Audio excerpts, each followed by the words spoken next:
They just wait for the late game. If all else fails, just stall to the late, find a distraction, and then bounce back. Speaking of bouncing back, this time around, will that make a difference? That's the proper planning right there. It's like, we're going to pick it. That's the proper planning. So they should be the Joy, or they might have something else. I think you third pick jungle, because if you pick Joy, RQ could still go the Fred, right? They can still pick up the Fred to deal with the Joy. So now our SRG's in this place where I don't think we want to show our jungle pick right away.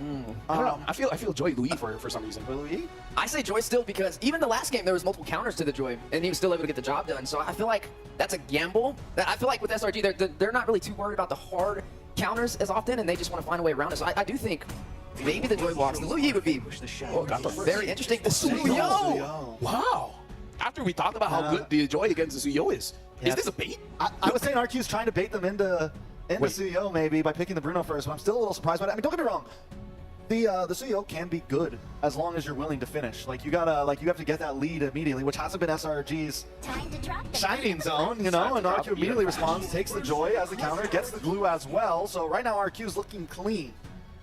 Looking at draft here, looks like they're switching sides. Where RQ this time they have the Joy and they have the Bruno.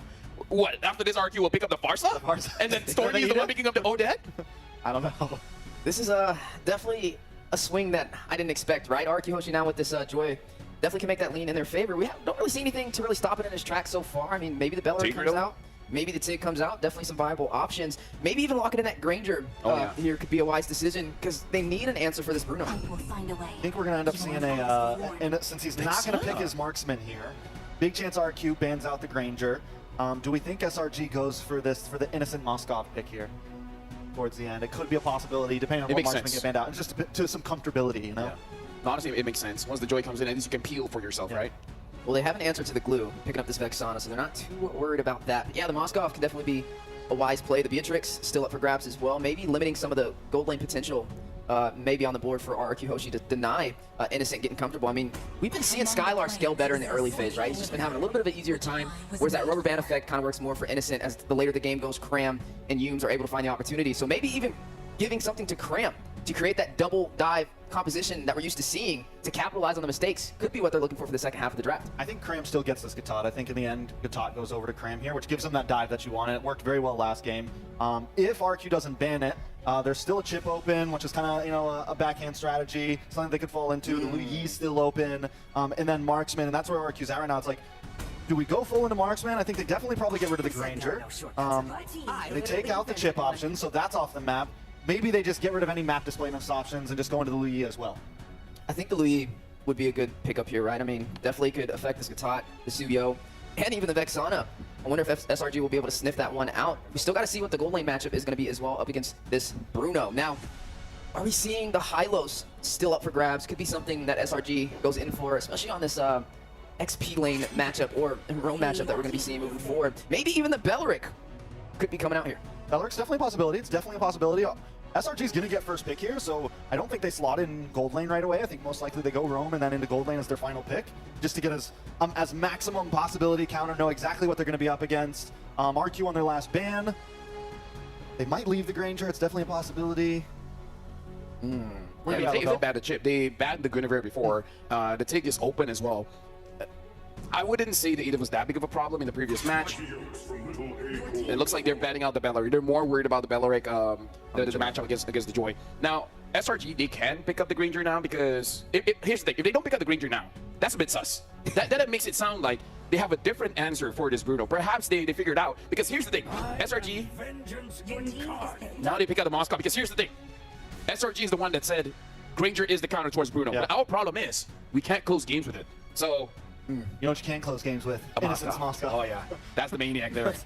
That's the half man, half beast. Now the last question is the final pickup for SRG with the Gatot. Do they go something like the Hylos to lock this in? For the side of RRQ though, I mean, with the Granger, or with the Bruno and the Moskov matchup, it's definitely going to be interesting. You're going to have to watch out for the split push. That Spear of Destruction puts a lot of mobility into the hands of SRG, but they have some answers to get to that backline, right? You still have this Joy, and there isn't the Bellaric to really stop it. Kadita though! Kadita! Okay, the Khalid makes sense. I think Khalid is a good pick against SRG, but the Kadita though. RQ picked this once before in Wildcard. I mean, in Swiss Stage. I can't remember whether it won or lost, but it has been picked up one time by RQ. It might have been picked up by other teams, but I know RQ has. This has been a fallback. It is not Rome Kadita. It is mid Kadita. unless they want to put a Warlord and a mid Khalid.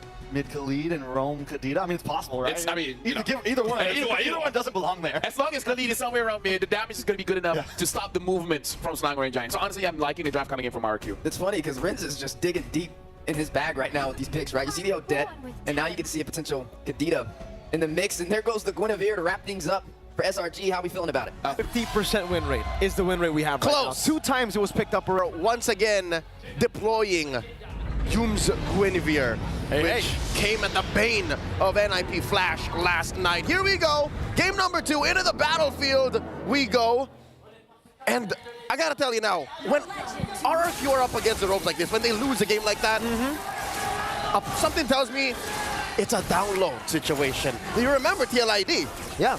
I remember Twisted Minds as well in the Swiss stage. So, yeah, RQ definitely have a pattern. Every single time they're down 1 game, it seems like, you know, they take in all the mistakes they made in game 1. But I would say the same thing about SRG. Even when they win, they learn so much from their opponents. And I think they have also downloaded a lot from RQ, especially in the early game. Petrify, Breath of the Ocean, Rinse trying to go for the kill. One more. Almost kill pressure. Oh, the fadeaway. Just 1 splash of water. Yums took the orange buff. Oh, that is unfortunate. Unfortunate, but just the same, will you have blamed Yums? He did his best, he tried. It's either survive, orange buff, or die, no orange buff. It's bad for SRG. It's bad. Either way, which puts RQ Hoshi now up by about 500 gold. Turtle spawning in the lower quarter of the map, so that is where these 2 teams are looking to post up about 30 seconds from now. That's a Master Assassin. Oh, spatial migration over to Dyron. It's a crab. That's a stun too. Severed soul on the Curse Blast. Now electrified God. from Sutsujen. Oh, what is that damage? Just One the Breath of the more. Ocean from Rinse. Let him go. Real quick, a look at the emblems there explains why Yums got away with it. But just the same, that concussive blast is also what took away the orange from Sikais. Now top lane 1v1, Innocent versus Skylar. Whoa, Skylar wants to go in. Actually ends up evening the trade out. Spatial migration cancelled by the Petrify. Yums taken out here by the Mercenary. He wants 1 more. Electrifying beats the dance of Sutsujin as he claims that kill, and it sets up perfectly for the first turtle. Clean for the King of Kings. This will propel them forward up by about 1,000 and change now. 2 minutes in. Sutsujin clean with a take, and maybe the small camp, why not? Just invading. Didn't need to use the retribution, so you can actually just go in, get a very, very safe invade, a bit more of a lead. And now it's just deja vu, right? I think for the most part, both SRG and RQ find themselves in this situation in most of their games. RQ are always leading at the start, but then lose out control. SRG are always down in the early game, but somehow manage to gain control in the mid game. A very templated approach by RQ Hoshi. Patterns upon patterns you see. And I'm pretty sure Kezcute has It's the drilled it blueprint. into their minds. He brought out the blueprint, just laid it out and said, this is what you did last game, do it better. And what better a start could you ask for? A turtle, a compromised orange, 3 kills on the Mercenary, and now look at this Edok pushing back to Yums and Sikais. Do it better doesn't even cut it anymore, you know? That was an M5 thing. You gotta do it greater in M6. Than ever. Than ever. Game never over. I mean, that is just one game that they dropped the ball on. And again, the only real L is when you don't learn. And so far, I think the fact that they're pushing the tempo, speeding it up, putting Rins on a hero that can pick off easy targets, Innocent, Stormy. I'll tell you now, even Sikai's come to mid-game, he's gonna hurt. Definitely. Does seem like right now, I mean, I'm paying attention into this gold lane matchup. It does seem like in this game, Edok is paying more attention to Skylar than he did in the previous one, right? Despite the fact that Granger was winning the matchup. I think now they're thinking, okay, we got a Bruno up against a Moskov. Even if we get to mid-game, late game together, if they scale up properly, Bruno should still have the edge. That's right. So by sending Edok over there, they protect the early game, they secure the mid game, and then the inevitable late game. Yep. Bruno is, I want to say infinitely scaling, but when you put it... Basically. It's almost there. Especially if your opponent has to start juggling Winter Crowns, Wind of Natures, and maybe Innocent doesn't even walk away with, oh, Yums jumping in, thump through, forcing Rins to skip him as well. Turtle here, now began the dance, there's a knock-up. Dyron with time plan pass. Good revitalize. Stormy will be taken down by Edok. Rins caught in the bad spot. Cram trying to go for the chase, but it will just be a pick onto Stormy and then neutral objective for RRQ Hoshi. It's a man down for the Giants as RRQ Hoshi go ahead to barrel away at the Turtle. 2,000 gold ahead. Turtle soup on the menu here for the King of Kings. There you go. Another neutral objective without the retribution for Sutsujin. A clean and simple take through a fight. It's always about catching your opponents before the fight. And SRG, I think they're now finally understanding the pattern. Skylar, though, wants to continue to push up top against Innocent. He has to be careful. He has to purify. Doesn't even need it. Dashes away from the spatial migration. Slide tackle, so useful as a tool. Engaging, disengaging. Okay. Stormy spots one, Rins. Oh no, he gets caught. Raging Sandstorm, Rins pops in a rough wave just in time. Cram looking for it, goes in for the Tom, but it's only onto the back. SOD connecting as well. That's Innocent with the Spear of Misery. Rins still able to survive. Cram here, down to a fifth of his health. In comes the EG. Stormy disengages. Meanwhile, in the mid lane, Sutsujin just having a little bit of a dance with Innocent and Skies. Innocent sent down below, and they will have to concede this turret structure over to RRQ Hoshi in the 5th minute of the game. Skylar has just been so oppressive on this Bruno. Basically, that's what this 3,000 gold lead buys for RRQ Hoshi. The fact that they can send one, Stormy pushed back by Spear Misery. See, this is the situation I'm talking about. The fact that you're so far ahead, Rins, popping, Innocent, full combo. Rough waves from Rins. No Purify, they baited it out earlier. Sutsujin trying to bait out that spatial migration again. Great read on the spatial migration. And now Dyron's coming by. Oh no. Yes, Violet Requiem with the Breath of the Ocean connects. Now the slam and a pass. Won't be able to connect Yums. Can he get out of the situation? Yes, he can. Cold Yums. Staying composed. Hey, if Rins had that combo, my Malaysian goat would have been cooked. Is Yums your Malaysian goat? Yes, he is. I see. Who else would be? I don't know. Skies? Nah, I think Yums has been there longer. Right. I agree. The Sky Prince, though, we got to talk about his performance. 0-2 right now, 5-6 minutes in to game number 2. I think all the critics, all the pundits, all the analysts online are saying this is not the same Sakai, but wait, they're looking to get one here. Oh no, the knock-up! The Violet Requiem 2 and the AOG connects. Rins goes into the rough waves. It'll be a trade. Edok taken down. Now Cram's gonna be next on the chopping block. Ooh, a lot of turnaround damage. SRG are looking to capitalize. The King needs to go. Dyron puts himself in the middle of the Monarch, and the rest of them down goes Innocent. The Mercenary takes him down off cam. It becomes a 2 for 2. Skies gets their double. They're on the neutral objective. Skylar wants some smoke. Goes over to Cram. Slide tackle forward. Oh, almost a goal. Almost. Did they get it? Sutsujin baiting it out. Now walking forward. An assassination from the Mercenary. He had his mark and he found it. The Mage Prodigy could not go anywhere. He committed everything. And now Cram staying alive. Barely. Just barely staying alive there. Uh-oh, Skies, he didn't use a retribution. He should still be able to contest this, but I don't know if he should. Edok's walking up, and Sutsujin will be the one to claim the purple buff. What's the term? Grand Theft Purple, baby. He is guilty. 3,000 gold ahead. It's the same story as game number 1. SRG, if you ask me, I think this lineup right here, it might actually be built better to come back. Yeah. I actually like it. The chances of this lineup coming back compared to game 1 is better. But watching this game, 8 minutes in, RRQ Hoshi are going faster. So will they even find that window? I think it's a great point you brought out. SRG, they have a better comeback composition. But I could say the same thing about RRQ. They have fixed on the errors that they had in game 1. They have a better snowball composition. Yep. If they get the lead that they got in game 1, Which they're working to. very, very close to getting, I would say, in this moment of the game, right? 8 minutes, we saw a very similar amount of gold lead. Petrify, oh, rough waves again, Innocent didn't even get the Purify out! And now Yums pushed back.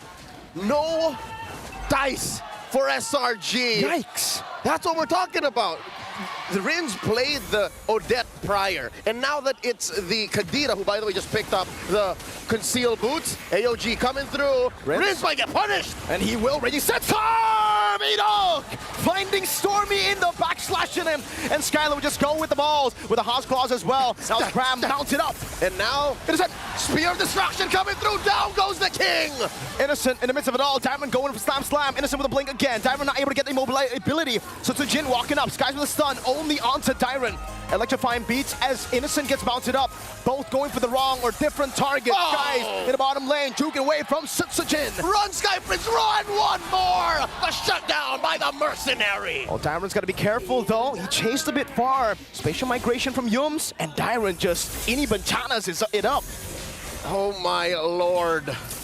The Lord spawns here, upper quarter. About 9 minutes and a half into game number 2. The fact that RRQ Hoshi are now finishing what they start and they find their marks. Another one for Rins! Stormy goes, let me finish my sentence. Kila Rins! It's very deja vu to the previous Kadita gods. He follows a lineage of amazing Indonesian talents, and now on behalf of the King of Kings, he's looking to right the wrongs of game number 1. Even the orange here, Sekai's is struggling to secure. The orange buff taken away, Sky's not able or didn't need to go for the retribution. And RRQ against Skylar, what is he looking out? He's looking at 3 items, almost 4, actually just 2 components too. So he's building enough to be a beast. That's a concentrated energy for Jin. So wants a bit more sustain in these skirmishes. Knows SRG can actually still threaten him in a lot of these dives. RRQ Hoshi knows that they're sharing the core role. There's 3 main damage dealers on their lineup, and that should lead to more than just an inhibitor shield popping here. Oh no, Cram's in trouble. AOG defensively in the back. Rins again jumps into the rough waves and a petrify, but it only connects on the Yums. Now the SOD to the back. Do they take it? That's a spatial migration, and Innocent's there. Edok walking up. And they push back. The rest is super. Team and SRG pushing back on RRQ as well. Innocent. No one goes except Iron. It's just Innocent, man. He's always on point. It doesn't matter that you've shut him down 3 times, Leo. 2 and 3, now he's building back. Current net lead for his team at least. Number 3 overall. That's 7.8K on Innocent. Currently has the Trinity, but just the Trinity. Halfway through a rose gold dog. So that should help him against Susujin, should help him against Rins. But the truth be told, that's just an extra layer of protection, because once Innocent finds a window, you've seen it happen at least once or twice in this 12-minute game, he will SOD into the thick of it. Okay. Cram?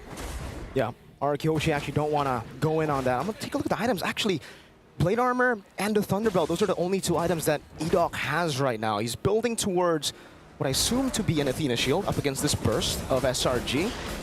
But yeah, these targets are still very squishy, right? Because I think Edok has more ways to deal with the Moskov, but now we definitely know why Dairon's been taken down 3 times. Yep. It's because he just doesn't have enough physical defense yet. He's on his way to a Blade Armor, so that should spell disaster for Innocent.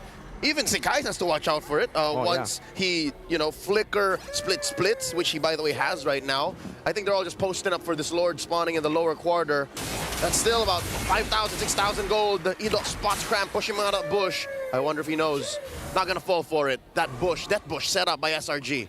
Could have been a Kumar moment right there, Mr. Massive. Leo. Could have joined that long list of Kumars building Started year off after with year. the M5 World Championship Grand Finals. Yeah. What is that currently? Like 6 or 7 dudes on that list. I lost count, if I'm being honest with you, but the Lord will be spawning back in the game. This is the 2nd Lord of the game, an enhanced Lord, 13 minutes in. And I don't know, do SRG want to contest? I think they have enough tools to actually deal with this Lord still, but do you want to play that gamble? I mean, we've seen them come back from much worse, right? Game number 1 was a 9,000 gold lead. Here at just 5,000, and again, a more comebackable lineup. It should be fine. Look at this from afar. Stormy gets caught by Rins, the full combo. And now Dairon putting Yums here into the grasp. Oh, good flicker from Yums to cancel the slam, or the pass, bring back. And it will just be the Lord for RRQ Hoshi. Man, Rins has been on point. That last update on Kadira, the force swing, the backswing reduction time, making that combo all the more elusive. Cutting sentences, starting fight from out of nowhere. Stormy couldn't even flicker away. You look at that, 5 kills so far. 4 of those were off of Rins. Yeah, okay. I thought Stormy got tough boots for the tenacity, but it doesn't seem like that's the case. Enhanced Lord of the mid lane will be able to break the base turret. Raging Sandstorm from Edok. In the thick of it, now he fights one. Sekai's has fallen. Selangor looking for the clapback. Innocent walking up, Sutsujin with the damage. Over now, spatial migration from Yums. Unable to connect. Skyler, one last crit is all he needs. Innocent gets back to the base in time. The conceal, allowing for faster movements, allowing for a re-engage, and now Sutsujin blasting them all. Yums the last one left. Immortality out, and that's a wipeout. Rins! Gila Rins! An equalizer from the Kings of Kings. Satu the score. We have a ball game. RQ Hoshi with the equalization in game number 2. And just like that, I mean, we kind of knew it was, we all predicted it was going to go all games. Kadita banget. How did SRG not see? Looking very strong in this matchup. Yeah, super strong pickup. Now they see the Joy, they see the Bruno, and they see the Kadita. We'll see how they adjust. But now we got to look at the highlights from Sisujin. And from the very first part of the game, it's like, okay, they got Dyrant, that's good. But then Sisujin just came in, and then look at the damage, man. Yeah, that was just disgusting. Just talk about running into a brick wall, and the Joy with the beat of the flash alongside it. Just a nasty combination. There's a double kill right there. Sujin on this Joy. This was a great play as well, man. The full dive into the turret for the pickoff as well, and this just really wasn't a moment at any point in this game where I feel like SRG had the opportunity or the advantage over Sutsuji on this Joy pickup. You know, and if Sekaz was Joy in that last play, he would have got away. Yeah, he would. He would. he might have gotten the kill. Right? If they switch heroes, he might have gotten a kill. But yeah, I kind of feel like in this matchup, we should see more diversity when it comes to gold as well as the jungle as they start learning each other's patterns. Because Rins has already showed up in mid. It's like, yeah, I can use whatever. I got a Kadita. I got an Odette. What else? Eudora? Who knows? Yeah, just